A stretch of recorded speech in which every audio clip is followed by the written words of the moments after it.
So it's a bit hard for me to come through and make this video. Ladies and gentlemen, let's get ready to rumble!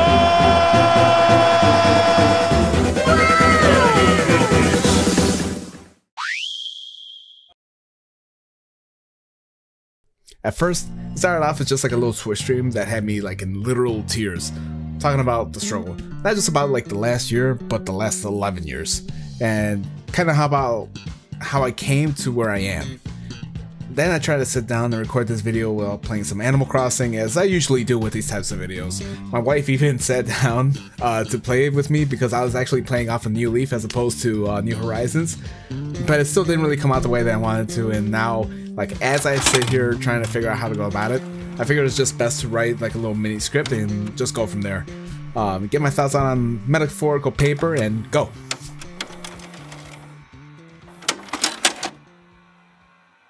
So what happened? 1 year of paramedic school felt like the longest, shortest experience I've ever had in recent memory. It took a year, broken up into 4 modules with almost 3,000 hours of out-of-classroom hours invested. A majority of that time was working in clinical hours, it was working in the hospital, ERs. The class on its own was enough for you to be considered a full-time student, but I was still working full-time alongside the class on top of my son being born just a month before the class started and already having one other kid.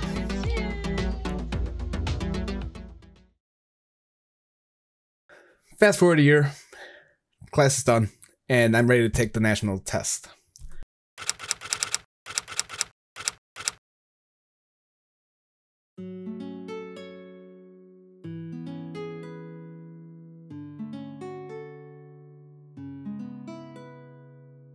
It took me 3 attempts to pass the National Registry exam for paramedic licensure.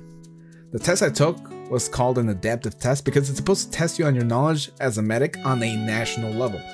The class I attended did a great job of teaching me what I need to know on a local level, but I couldn't tell you every detail of every drug that came at the end of the class, and that was a big part of it.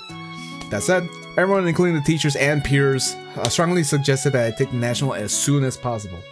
A sign-up attempt was available for the low price of 175 USD per attempt. Signing up for the date was its own affair, as you needed to find a time slot at a testing facility for whatever date was available. On 7/15, I was able to take my first attempt on 7/23 for reference. I drove over an hour to be able to take my exam. The test, as stated before, was an adaptive test, meaning that it would see how you answered the questions, and if they were right, you got harder and harder questions until you could prove you knew the material fully. On the opposite side, you could never really tell what was going on because you could answer the questions wrong and it would still give you more questions on those topics until it realized that you didn't know your stuff. You could, in theory, pass the national exam in 80 questions or fail in 80 questions. My first attempt, I went to 150. I had no idea what that meant. Unfortunately, even though it's a computerized exam, the registry won't give you the results until you check the website to see. And even then, it's hard to tell what you're really looking at. If you pass the national, you get a congratulations. And then you have to figure out what you need to do for your job from there. However, if you fail, you're given a score with no further explanation on the subjects you did poorly on or did well on. My first attempt was its own experience, man. It was heavy on scenarios and recognizing vital signs. I didn't think I did as poorly as it did, but it was what it was.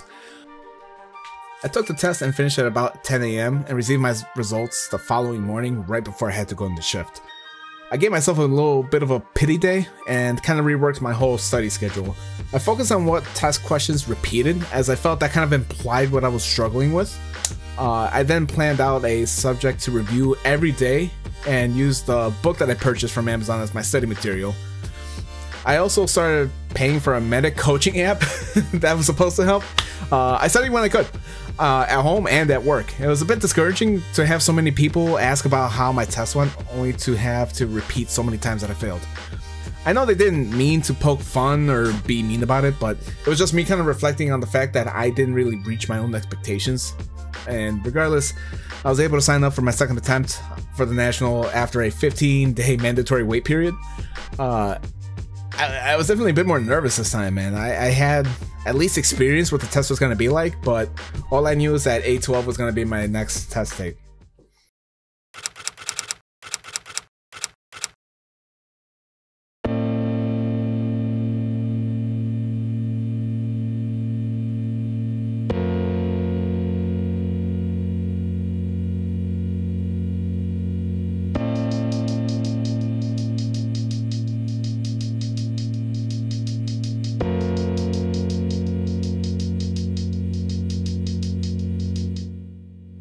I was about ready to lose my mind. I did worse. The exam was totally different and I was in a mentally worse spot for it. I found the site hosting the exam at a closer location to home, and I went in at 8 AM, had a good breakfast, had a good night's sleep, and ultimately, like, did worse. Like, I'm stressing, just look at me, dude. I'm just stressing talking about it. Another thing is that I also finished this exam in less questions as well. I wasn't really paying attention to what question I was on, but it was about like 100 or so. The test suddenly closed out and my heart sank so hard. I was literally sitting in front of the computer and I just went, no. Like, I kid you not, that's exactly how it went. I left the facility and I called my medic teacher. She gave me some words of encouragement and that was pretty much that. I just had to wait. Results came later that afternoon with a worse score than before, and I knew I had to change, like, drastically. Just didn't really know how. I made a large investment in myself. I cut out the video games, the working out, any other extracurricular activities were all just gone. I was solely dedicated to the studies. I had received a whole bunch of notes and resources from my friends that were medics and hit the books. I invested in another book as well as signing up for a second. Oh no, I did 2 other medic applications that were highly recommended by other medics. I just went mad, dude. I was studying for like at least 9 hours a day minimum. I swear I gained weight just from this time period alone. I also separated myself from my family, which kind of sucks. Keep in mind I have 2 kids and a wife that pretty much just took care of them alone because we recognized that my studies were the priority. After another 15-day wait period, I signed up to take the national exam a 3rd time.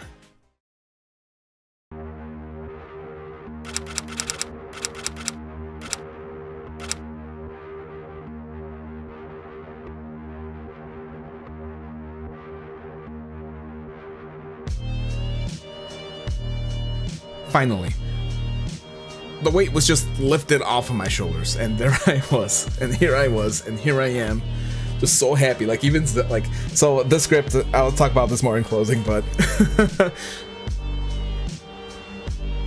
I was so happy. I'm still so happy. I'm going off script right now. I'm not supposed to be. I was officially a paramedic.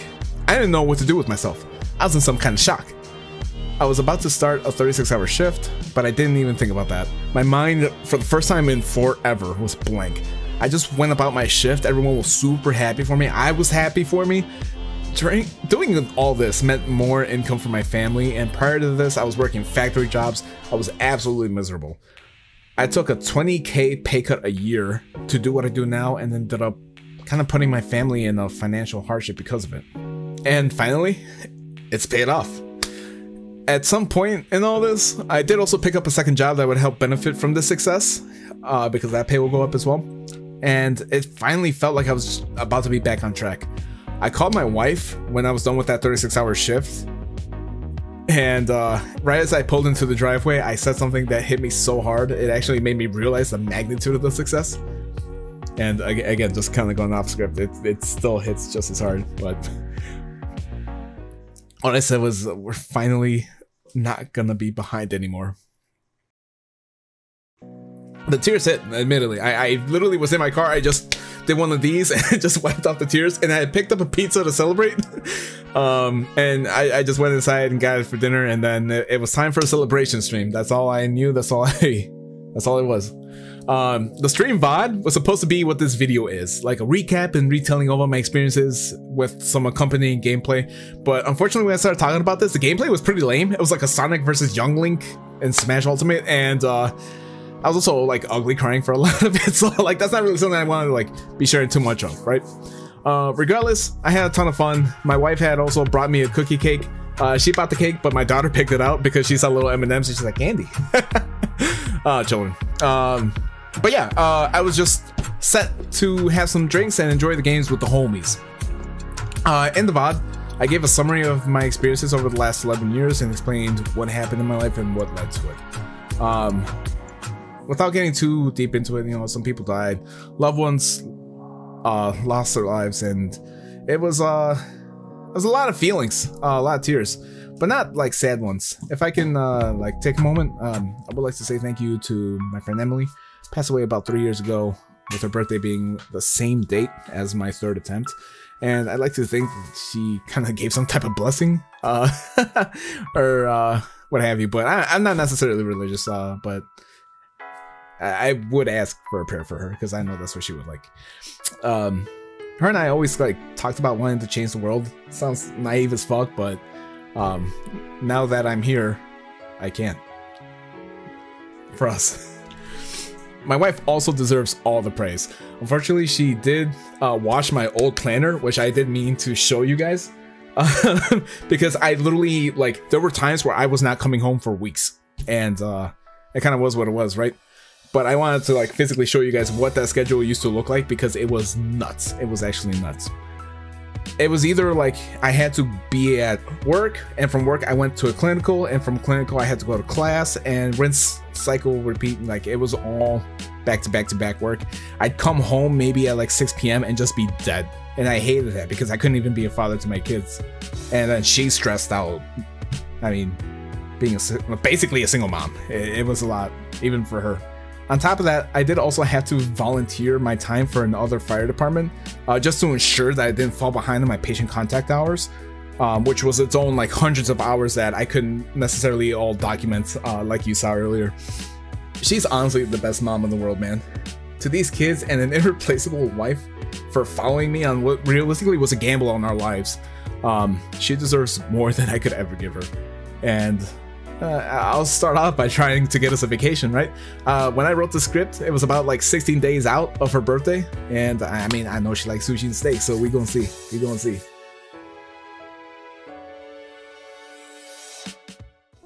Like, recapping it all, it's silly, but there was at one point we had this conversation in medic school that felt like prison talk. When class was still in session, my friends and I would talk about what we would do when we got out, right? Like, man, I'm gonna start this hobby, or I'm gonna go on vacation. Were pretty common ones. And I'd grown pretty used to being in the class and doing work that I kind of forgot that there was gonna be like an end to all this, right? So I then decided to make myself like a little bucket list. To start off, I want to start getting me some tattoos. Wanted them for a long time, but for one reason or another, I just never did. But I have a lot of ideas, and pretty excited to go through with them. I also decided that my first tattoo should realistically be a wedding ring. Given my profession, rings can be considered kind of a hazard. So I gotta go ahead and I guess draw it on, right? We'll see from there. Another goal I'd like to get into is boxing. I think it looks really cool. I think it's a lot of fun. And it's really gonna be a lot to do with like my weight. Unfortunately, for the third time in my life, I have slipped into the 300-pound club, and I'm not exactly happy about that. I feel pretty disgusted about myself, actually, and it was almost like a necessary evil. I would have rather studied and done what I did just to pass than had to repeat the entire class again and neglect my physical health even further. Maybe one day, I might even be in the circuit. Last big thing that I wanted to do when I get back to reality was wanted to get back into the content. I'm about like 3 or 4 pages into the script, and there was so much that I wanted to say, but it kept me being so unorganized. I thought this was a good first video to make, and I'm gonna continue with my FITLOCKs. If you don't know what those are, I made a playlist. Please watch them. I really love doing those special nuzlocks I made up. And I did make those up. I take full credit on that. I also have a playlist, so yeah, check it out, please. I'm also gonna finally live up to my namesake with more FGC related content. I've been super into Street Fighter 6, and my favorite video game character of all time, Terry Bogard, just came out. So I'm super happy, and I don't really have time to beat over. I don't have to beat my head with the book anymore. Like, it's all said and done. Like, bro, I'm like live reacting and stressing again just to the thought of it. And now I'm here. Now I'm here. My paramedic class started with 24 students and only 19 made it to the end and graduated. Most of the class has passed the national exam at this point.